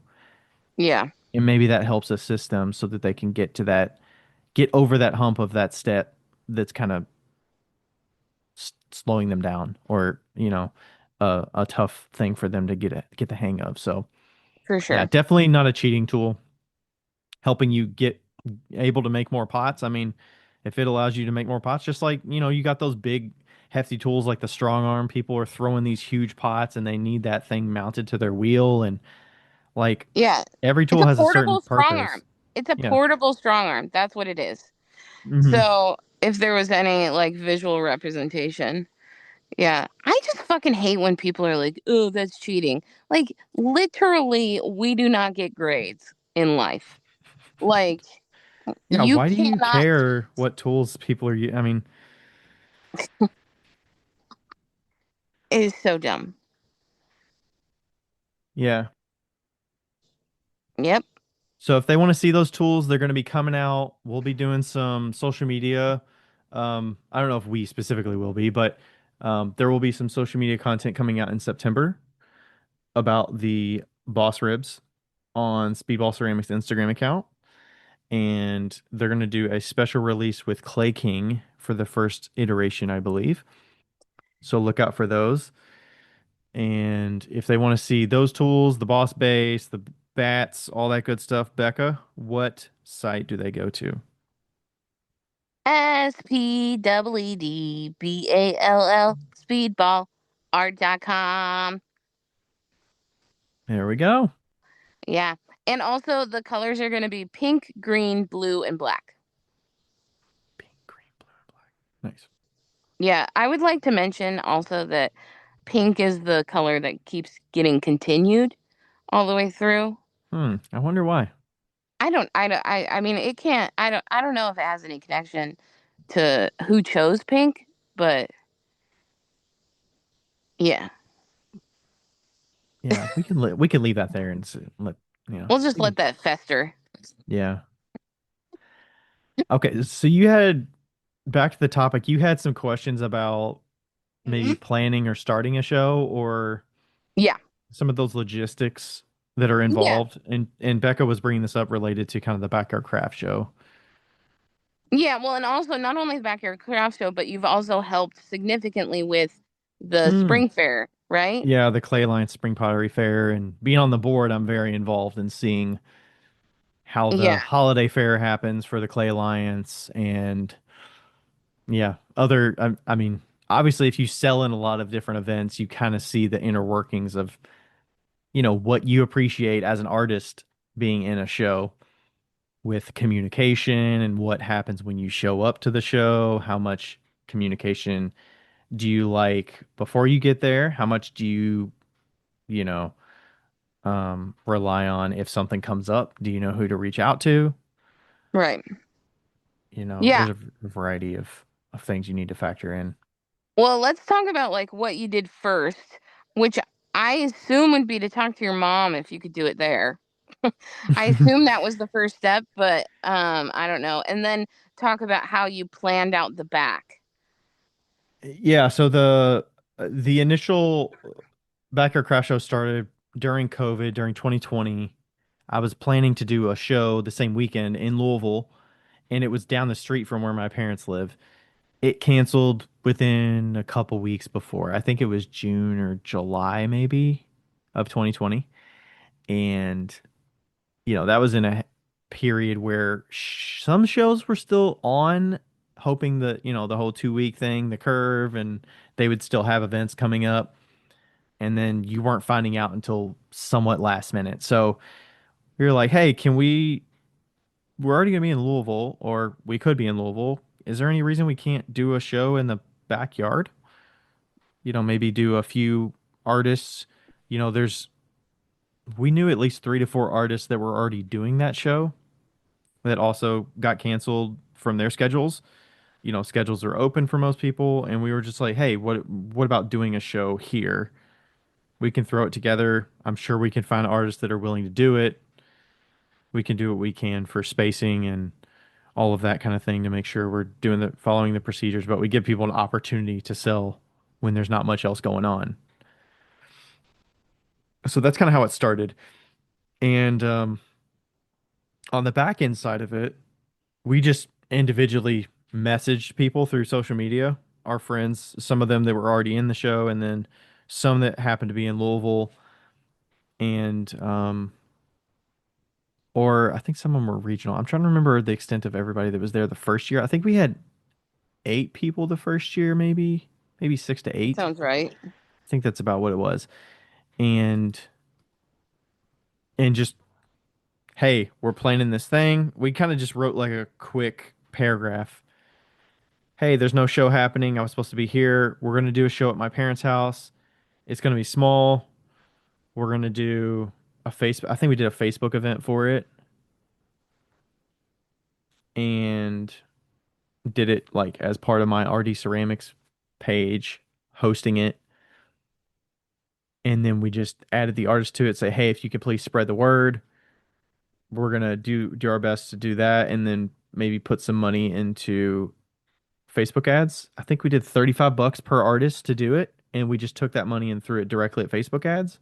So for 6 to 8 of us, I think I don't know what that math is. 35 times 6. What's that? I feel like there might have been eight, but 35 times six, $200, $210. Yeah, I feel Yeah. like we spent 200, $250 or something on Facebook ads. So all the money that we took in went directly to advertising. We just, our time and labor to put it together, like we weren't spending a lot of time doing other things because there were no other show options available. So, the whole time commitment, where do I want to spend my time? It was kind of an interesting situation. So, um, yeah, we kind of threw it together. But that was the first year. So there wasn't, there was very minimal expectations of what was going to happen with people showing up. We do our best to market on Facebook and just see what happens. But yeah, that's kind of how we got going. It was very seat of our pants, do what we can in a short amount of time. We didn't have much time at all to do it. I think it was probably within a few weeks, probably 2 or 3 weeks. Yeah. It was quick. And then, just have from having that experience of, hey, we're willing to have some people that don't sell in a lot of shows and just happen to be close by to set up. Some people had tents, some people didn't. I think we had an extra tent that we put up for somebody. We provided for them, and that's kind of how it started. But I'm trying to look and see if I have a photo from the first year so I can see um who was there. Well, Imruta and Oh, here we go. Darty was there, Amruta, my father-in-law, me, Jen Watson, which is a friend up here in Cincinnati, in the Clay Alliance with me, and Kylie from Kentucky Mudworks. I didn't realize Kylie had been there from the beginning. Mm-hmm. She's so sweet. Yeah. So there was six of us, and we're all outside. There's a photo of us all outside with masks on in the backyard. Yeah. Yeah. Yeah. And so like you basically, how did you do the map? Like did you measure the backyard? Did Yeah. did So we did. We Carl measure just the backyard? yeah. So my dad's got one of those. I don't know if it's like a 50-foot tape measure or one of those. Oh, I think he because he did electrical work and stuff. They have those yard ones that it has like a Yeah. circle on it, and you can roll it on the ground, and it'll count up the feet like that. I think that's what we use. But you could just do a tape measure. You can just roll out some. A good way to do it, and we did this for the Clay Line show. You could just do some rope.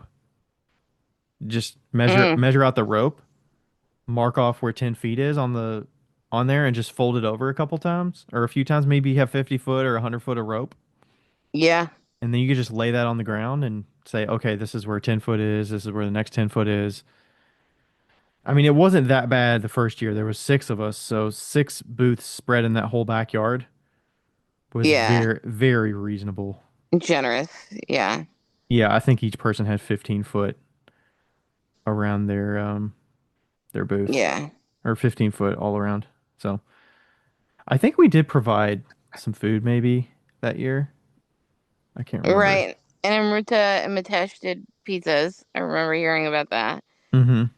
And yeah, so and then like after that, how did you get vendors? Did you like obviously you had the main ones that you had, so you emailed those guys back. And then did you do any like advertising to get vendors after? We did not. So we kind of took the friends approach. 2021, I'm looking at the photo from that. We've got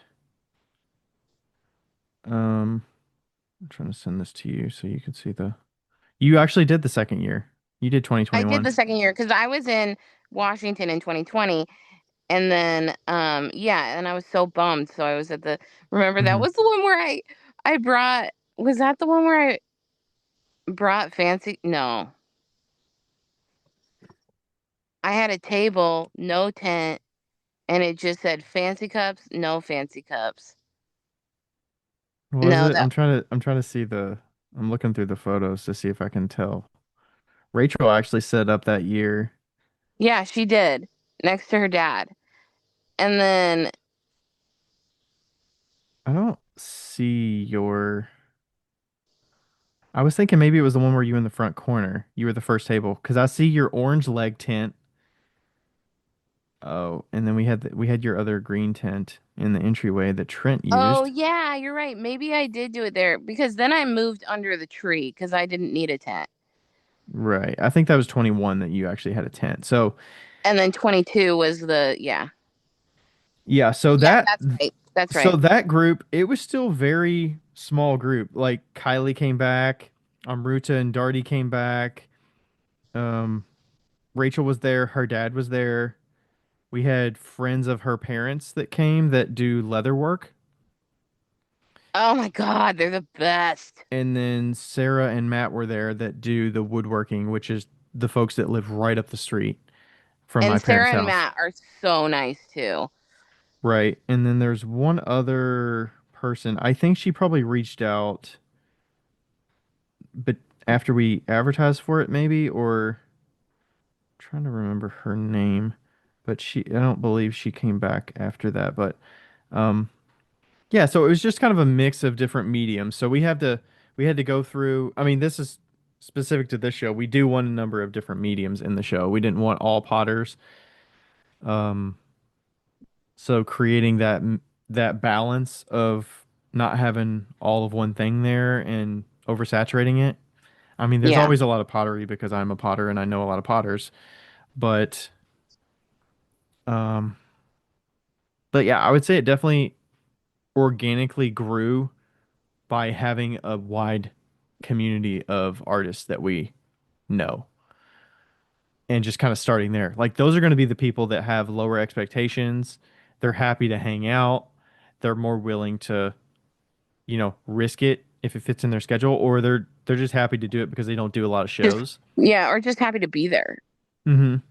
because it's a Saturday, you know? They're like, oh, yeah, I'll do something on a Saturday. Yeah, it's a Saturday, and we kind of go the cookout route. So we have lunch. My parents do some grilling, and we have some side dishes, and some of the different artists bring things, like Amrita and Darty bring things, and we just make it a whole event for the art, like make the artist Yeah. side of it so great that they have a good time coming. And then I think that second year we did have postcards, I believe. So we went the I think we postcard did. route to get some 4x6 postcards, I think. Because Yeah. I'd had that connection with the Clay Alliance and ordering postcards. I kind of knew how much it was going to cost us to get. I don't know if we got like 200 or something like that, but you could probably you could probably do something cheaper. You could probably go Staples and print some off, or go another route and get some easy printing without getting them like super professional and throw something together. I definitely think it's on you to advertise. So marketing these kind of things, you got to do. I say definitely go the Facebook route because you're going to be able to reach that immediate audience in your proximity, especially with advertising and paying for advertising. Um, Obviously, put it on the artist to say, hey, we're the ones responsible for getting people here.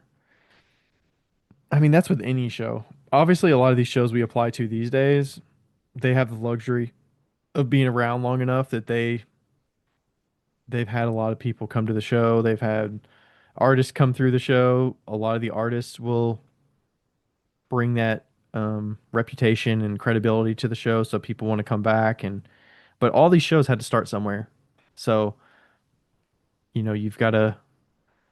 We've definitely had to play around with the date and timing of when it is But yeah, because Teardown has been hot. because times of the year are challenging.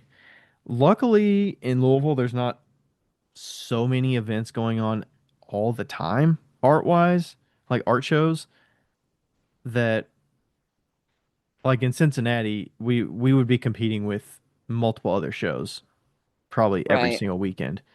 But I mean, in a way, that's good because there's a lot of interest. Obviously, there's enough interest that people are willing to have shows, even though there's other ones going on. But you've got to do something to attract folks to your show. on that Yeah. day during those 4 or 6 hours or whatever it is. We did shrink down the time a little bit because I know a lot of us that do shows, that last hour is always a drag. So I don't know if we had like 10 to 5 or 10 to 4 maybe. Yeah. Now we have it 10 to 3.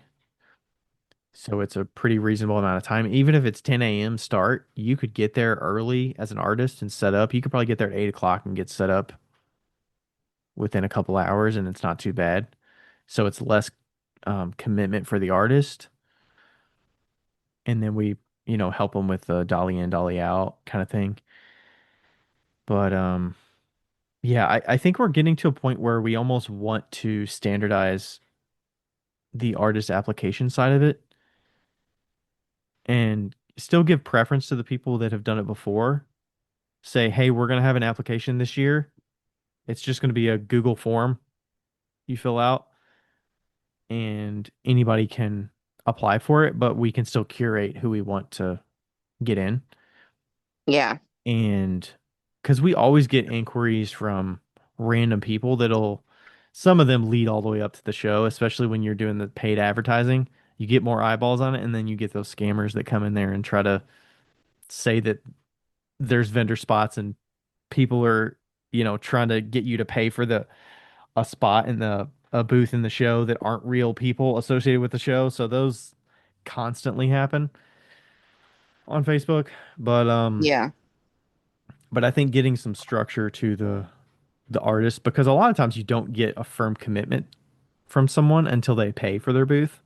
So you kind of want, well, we kind of want to nail down a date like 4 to 5 months before is kind of what we like to do. So this past year it was in May. I think we probably start getting people January, February and tell them, hey, this show's happening. Here's the date. If you want to sign up, let us know and pay for your booth. And then you're just kind of relying on people to email you and pay through certain avenue like Venmo or PayPal is kind of how we've been doing it Yeah. to make sure we're cutting down on the fees that we're collecting. We're not charging an application fee or anything like that, but I think just getting a nice organized way of having everybody's information there, and then we can sort through their Instagram account. And if we want photos like for the Clay Lines show, what we've been doing the last few years is people apply. They're already members. As soon as they apply, they're in for the Clay Alliance and they pay for their booth. But um, people submit photos of their work with it, not as a way to, well, it helps with jurying, but it's a way to add social media content so that we can use those images right off the bat when we want to announce them or promote the show or whatever. We can use those assets rather than asking. Because if you you get people to apply and then you've got to keep asking them for, hey, make sure you send us some images of your work. Hey, don't forget to do that. We're starting to promote people. Send us some images. And then it's on you to go get some content that you're going to post about. And, you're doing more legwork on the planning side of it to promote the show. Yeah. And it becomes a lot. Um, so yeah, I think standardizing some of those areas is an improvement that we're looking to do um, this year or 2026. Um, we've definitely, I think the last couple years, we've kind of been on the fence about, you know, what do we do the show for? Like, do we want to continue it? What would lead us to decide, like, hey, it's not worth it or it is worth it? And then a lot of those questions kind of quiet down when it actually becomes time to do the show and you sell and you see, the enjoyment of the people coming as guests and then the artists that are there. Obviously, some people are going to come and go as artists. I think you got to expect that. I don't think you Yeah. have to try to please every single artist and be like, this is going to be the show for everybody. And I want everybody returning. And if people don't return, then I'm doing something wrong. It's like a lot of times it's just to roll the dice for everybody, like whether it's the customers or their customers there or um, there's other work that people like more that's in the same medium as you at the same show. So like maybe you it didn't fit that way, or your price point. But I would definitely try to make it an event that people that are newer to selling are folks that I definitely cater to. And I'm happy to involve in the show because they have lower expectations. It gives them a good like early experience with shows so they can take their time to figure out how to set their booth up. You can give them flexibility on like you could set it up the day before if you want. We have dollies will like help you move stuff. So it kind of like spoils them in a way to some of the different things that you might not get with most shows where you pay for the space and you just show up and that's kind of what you get. So I think there's ways that you can make it a positive experience for the artists, and then it does still fall on your shoulders for marketing and getting people there. And it's hard to separate, oh, we didn't get as many people here as we thought. And, I think being the planner of the show, you're going to take on a lot of that burden regardless if it's positive or negative on the sales. Um, I mean, I always relatively do well because a lot of people that come are family friends, or Right. It's your show. it's my show. Everything that's advertised goes on my page. We have a separate Backyard Craft Show Facebook page, which we just created last year. So it's consolidated in one spot, which I would also recommend you kind of get to a point so that you have a stake in the ground of, hey, this event exists.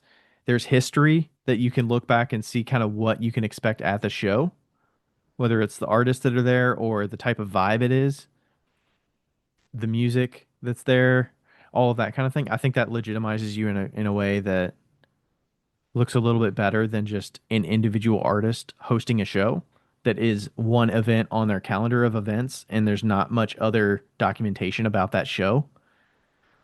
So definitely having the Facebook page, and it's a good way to like isolate it so that it's all in one spot. I can share that responsibility with Rachel. She's definitely helped out a lot more the last couple of years than she has in prior years. I think I did, a lot more the first 2 to 3 years. And then the last Right. the last couple of years, I've tried to rely on Rachel to help a lot more. I mean, we always rely on my parents and stuff, obviously, to help make sure it's the grass is looking good and they're ready for us, and the um yeah, just everything is ready to go. So they've been very flexible and very fortunate to have them to be able to host. They figured out with their HOA because they've got to talk to them and say, "Hey, we're going to do the show again. Like, just so you know, just wanted to get confirmation that you're all good with that because we don't want to not tell the community that they live in that it's happening. It happens, and they get like a, hey, you got to stop this kind of thing." Right. So, they're willing to do that kind of aspect. And uh yeah, I'm trying to think if was there any other questions you had about, I'm trying to think like Clay Alliance side of it, those kind of shows, if that's kind of a larger scale. There's like 55 of us artists in that one, so that one's at a different scale. But No, I mean, I think that you covered a lot of it, but also I want to add that Taylor, our second favorite guest, um, I met them at the Backyard Craft Show. oh yeah, And Sophie, yeah, Taylor's partner. as a And customer probably. yeah, as a customer. Hmm. And then I think it was 2022. And yeah, and that's what kind of like started our relationship. So, yay for Backyard Craft Show. Yeah, and I'm looking at the photos from 2022. I'm gonna send you that one too. It's definitely grown. So right now we're at I want to say 10 artists. So 22, there's a lot of the same folks. Looks like we got Clayton that year, which is another leather artist. We got a jewelry artist there, and we got another potter there. And you were back. I think that was the one you were under the tree. Yeah. Oh my God, so fun. And Sunny was a puppy. Mm, yes.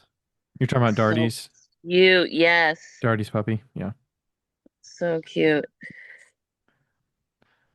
I Yeah, mean, like, it I is. think just coming up with what you like as an artist, like think of all those aspects that you appreciate and make that happen for the folks that you're seeking out to Yeah. join. Like that's the benefit that we have because if you're just a third party person that's not an artist and you're like, I want to plan a show, you don't necessarily have the connections with all the other artists that are in your space. So we really benefit by, especially if you do a lot of art shows, you have a really big benefit of knowing a lot of different artists.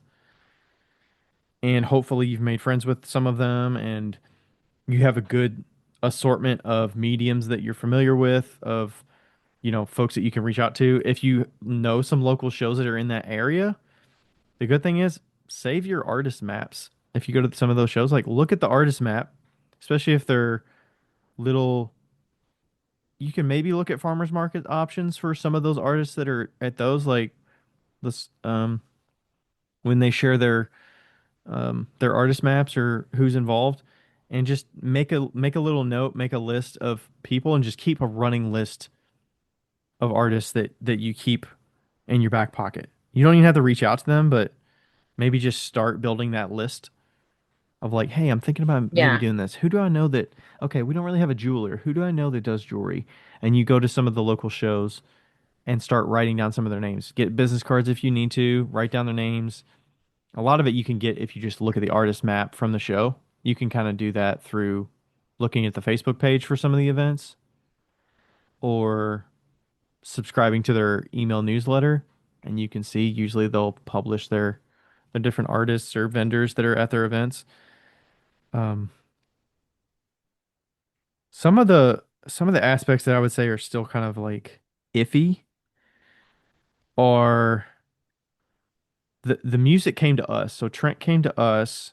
I wouldn't say that we were going to have music early on, but he reached out to us and saw the show. I think he came the second year and showed interest like, "Hey, I play music. I play at the farmers markets and I'd be interested in playing if you want somebody." And he doesn't charge anything to be there, but we tip him well when he's there and try to encourage folks to leave him something to appreciate him being there for no charge. And then the food situation, like, do you have a food truck? Do you have, so we've had like snow cones in the past. I don't know. It doesn't feel big enough that I would want to leave the burden on a food truck to be there to have enough um, business for the show because we provide food to the artists. So the artist wouldn't necessarily need to buy anything from the food truck. But I don't know. That one, those two areas have been a little, I mean, I feel like the music is pretty locked in because we've gone with Trent since he started doing it. But you know, whether you want to have those or not is a little bit um, up in the air. Because sometimes people are like, "Oh, Yeah. like, do you have food available? Like, or do we need to eat something and then make the trip in and be there for 30 minutes and then leave?" Because I feel like if you've got food, they can come in, they can get some food, sit down under the umbrella, they can enjoy that on the back patio while their, you know, kids are eating or whatever, and then they can go shop a little bit and kind of make it Yeah. a couple hour event rather than just a quick in and out kind of thing, you know? Yeah. I also I realized I was actually under the tree the first year and then I was under Then I was under a tent, and then I was under a tree again. Oh, really? You came back in 23? I don't know. I think so. I don't know, actually. Oh, Never you mind. did. You I did. did. Taylor Okay. was there that year too. Yeah. Yeah. Because you know why I know I was under the tree is because I kept on having to look at that fucking painting that Amruta did, and I ended up buying it at the end of the day. Yeah, this is I would say 23 was the first year that we had the biggest changeover of artists that were there because some just weren't available to do it, and we shifted the date a little bit. Deanna was actually there. The one I just sent you was 2023. Yeah. Oh my God. You know what I noticed like the most photos is like how happy we are, you know? It's just like such a great day. And I mean, like, I'm gonna be completely honest. I've never made more than $1,000 at your backyard craft show. I've barely made $600, I I think. would say most people And probably make 500 or something like that. Maybe and less. like but like going in knowing that you're just gonna have a fucking blast, it just doesn't matter. It doesn't matter, Mm-hmm. you know. But the tree's gone, which is sad. Yeah, That is, lot more sun. yeah, And now I need to look at the all the photos I just sent you. So that's since the very beginning. yeah. Yeah, the group has grown. In every single What's that? Amruta's smile in every single photo is absolutely hysterical.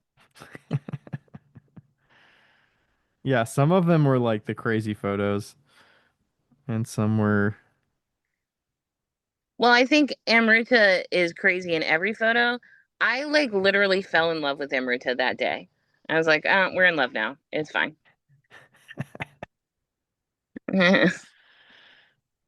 Yeah, pretty good stuff. Rachel's not in one of these apparently. She's not in the one from 23, I guess.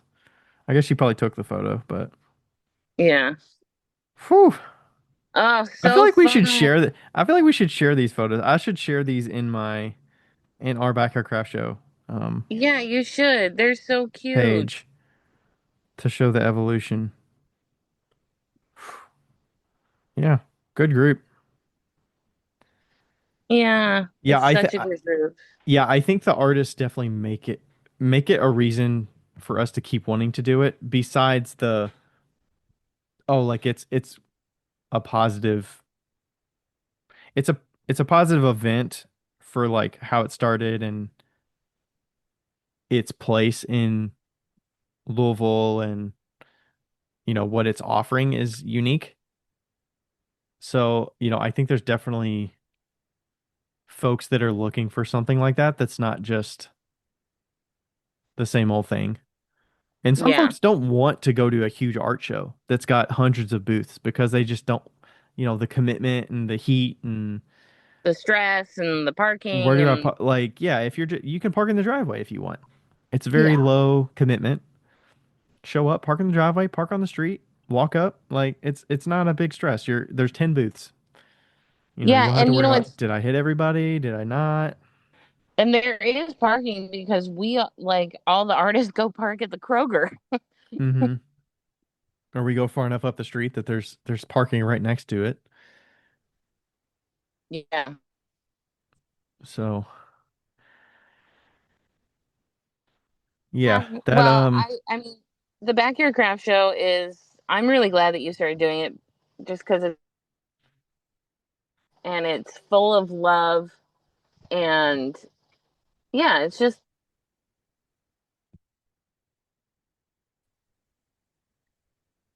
I didn't hear what you said after. It's full of love and and you went out. great. It's Great. great. Okay. I hope that the cloud recording is getting all of this because I'm getting cut out every other few minutes. It just randomly cuts out. Well, yeah, I've been trying not to move around, but I've moved. one point I had on my head, and for some reason it was an antenna. I missed a lot of what you just said. Well, shit. One thing that silence antenna.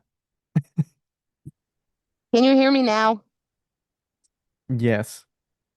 Okay, what I was saying is that I put the phone on top of my forehead, and so my brain was acting as an antenna. Oh, okay. Sometimes that does work. You ever notice if you touch one of the on an antenna for a TV, you're like an extension of it. You're like, ooh, that's coming in nice and clear. Okay, stop touching it. Buzz. Yeah. And I just put it on my forehead to talk to you just now. Yeah. The there was one other thing I wanted to mention. So some people, I mean, it's still it's still totally a roll of the dice on marketing to get on news stations and whatnot.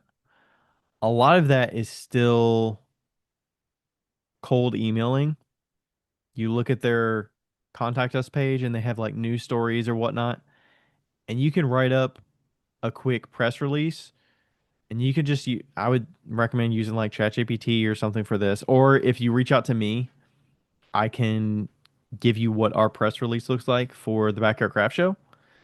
It basically just tells you about, the start of it, what it includes. Like it's got some different artists there, where it's located, all the different basics about the show and what your offer is. If you want to put a couple photos with it, you can. And you just cold email them and say, hey, here's what we've got going on. I would do that a couple weeks before the event.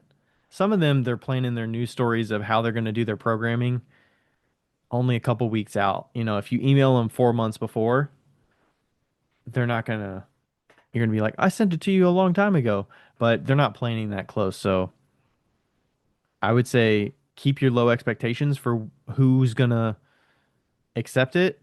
You can also send it to radio stations that might be willing to do a little blurb or have you in for a little interview or something like that. And cast your wide net.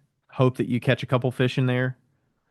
But, otherwise, it's going to be on you to give out your postcards or give out your little pamphlets. If you do other shows in that city, definitely be talking about it, advertising for it. I'm considering there's a farmers market that's right up the street from where they live that happens every single Saturday. I think starting in April, and I'm considering applying to be an artist at that a couple times, or maybe talk to our artists that are in the show and saying, "Hey, are you willing to be in the farmers market that's local so we can kind of build support for the Backer Craft Show?" And I think Taylor's in that farmers market. really, the East End one right by their house, I thought so. or Is that the one in Troy does? Troy? I don't know Troy. Oh, Trent. Oh, Trent. Trent. Sorry, Trent. Trent does that one, but he also does something in Middletown. He does a Oh, lot of farmers markets, but I would think there's one way closer to Taylor though. okay. Maybe she does. Maybe they do the Middletown one. Okay. Because they get really good crowds at the East End one. I mean, my parents always tell us when they're traveling or going out and about on those Saturdays, like they're really doing good with getting people there and getting the excitement going. So I would love to Yeah. either say, hey, we're doing this show, and maybe maybe even paying for a sponsorship at that farmers market for a month Yeah. or something like that leading up to the Backer Craft Show. Maybe that means that we get a booth at the farmers market and we Yeah. could almost cycle in some of our artists. I feel like that would be a cool way to get people exposed to the artwork that could be there, as well as giving out postcards or something about the Backer Crush show to get people to come. And Yeah. it's right there, so they're already local, and I feel like that. I'm leaning toward that for 2026. We'll see how that goes. I don't want to feel like I'm stepping on their toes because it will be on a Saturday that conflicts with their show. But if we're paying to be a sponsor for them, I, Well, yeah, but the farm starts like way earlier, probably. yeah, I think it's a 9 a.m. to mm, what is it? You know, for a place that gets so hot, I'm surprised they start at 9 a.m. I would start at 8 8. 8 a.m. to 1. Saturday Okay. 8 a.m. to Yeah. 1. Yeah, so yeah, they got great advertising for like they got Farm to Fork Fest, they got like a Blackberry Festival, Watermelon Festival, they've had peach festivals where it's just like it's marketed as like this big hullabaloo event, hot pepper festival, and it just happens to coincide. They just kind of looked at all the weekends and they just picked weekends and say, "All right, this is how we're going to market this one." And they have an email list and all that stuff. So, yeah, I think it would be a good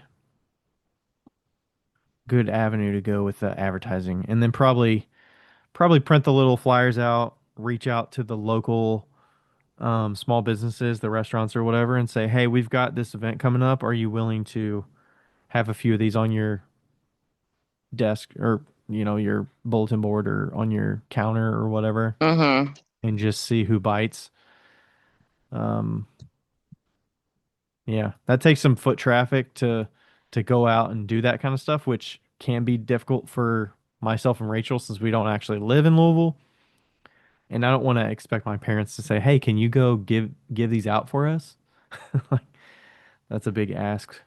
Um, but Yeah. putting that on the artist, I think that's where you can divvy that up and put that on the artist to say, "Hey, I know we're hosting, but if we can share the responsibility here, because that's what we do for the Clay Line show. Everybody in the show has to do some work to help make the show happen, whether it's laying out the booth the night before or cleaning up after the show. There's always tasks to be done when it's not a big organization putting on the event. It's a bunch of individuals Yeah. and a small group that everybody really has to contribute to make it happen. And, asking people to market, obviously that needs to happen, but putting on some of the responsibility of giving out postcards or doing that kind of thing, or being a guest on some of the TV programs. Like we have to ask Mm-hmm. the different artists to be like, "Hey, we've got these programs set up with time slots. If you all can sign up, we'd love to have you join us." And they can promote themselves, they can promote the show, and it gives them a little experience being on TV or on radio or Yeah. whatever it is. So, yeah, if y'all have questions, you can definitely reach out to me. I would be happy to answer anything like that if you're looking to do one yourself or already have one and wonder how we do a certain aspect. I'd be happy to answer any questions y'all Sweet. have. All Do right. you have any do you have any last words? I do. After you do. Not. Or do. Wish me luck with slip casting. That'll be my Ooh.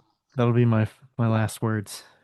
Okay, my last words is the moral of this podcast is set yourself up for failure because expect less. That's what you basically said like every 5 minutes. You're like, you know, expect the, like, what did you say? Manage your expectations. Yeah, you're like, manage your expectations. Don't expect a lot. Yeah, have a low bar because if you Have a low bar. yeah, you can only go up from there. So if you're just like, "Hey, just putting the event on is an accomplishment in and of itself." A lot of people think about those ideas and they talk about it, but they don't actually execute on it and make it happen. So if you're willing to actually make it happen, that's a giant step in the right direction. Yeah. So you should Yep. definitely feel good about that. Yep. Manager aspects that is motto. Yep. All right. Well, All right. Becca, hopefully it's not shingles. We will find out probably next week on the podcast. No, By the time Ryan, we it's not shingles. Okay, we'll we're find out. manifesting. We're manifesting. All right, you'll be past it by that time. You'll be like, I'm good. The luck I'm is good. changing. Yeah, I don't even know how long shingles last, but I'm good. Wish her luck. Well, it'll be by the time this fucking airs, I'll be done with it. Or Yeah. dead. You know, I might have a heart attack next week. Who knows? Don't say that. You're on the upswing. You've got a new power bank. You're on the upswing. I'm on the upswing. Right. You're Okay. making mugs. You got pots to Yep. sell. Yep. Get some pots. All right. Hopefully Becca's got a date in mind by this time. If you're listening to this, she's got pots to sell. So be looking for those. I think it was like the last weekend of August. Okay. This will be perfect. Perfect Yeah. timing. Yeah. Perfect. Get those pots. Perfect. All right. Well, thanks See everybody for you listening, later. and we'll talk to y'all next time. Bye. Bye. Hey everybody, thanks for listening to another episode of Wheel Talk. This podcast is made possible through the contributions of all of our listeners who always ask us great questions, leave us reviews, and contact with us through social media. Thanks to all the fellow makers as well who take time to be interviewed and share about their lives and businesses. And thank you to Ashley from Boldover Ceramics and Lindy from Lindy Garner Ceramics for their assistance on the Whale Talk Podcast Instagram. You are invaluable. Thank you to everybody.